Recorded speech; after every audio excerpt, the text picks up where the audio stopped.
তাহলে দেখো 3-এর এক দাগের সরলটা তুমি বলছো হচ্ছে না, তাহলে দেখো তো 3-এর এক দাগে কি আছে, এখানে +13 প্লাস +12 প্লাস -10 আছে। তাহলে এখান থেকে আমরা এই তোমার আগের দিন কি বলেছিলাম মনে আছে?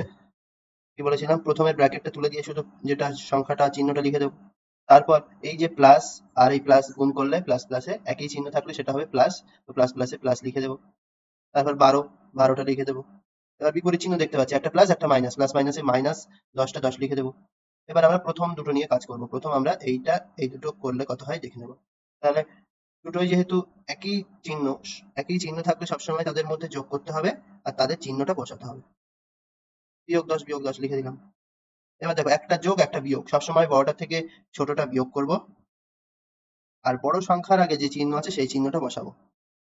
এখানে বড় সংখ্যা বলতে 25টা বড় সংখ্যা, 25-এর আগে যোগ চিহ্ন আছে তাই যোগ চিহ্ন বসিয়ে দিলাম। সরল হয়ে গেল। বলো, কঠিন মনে হলো?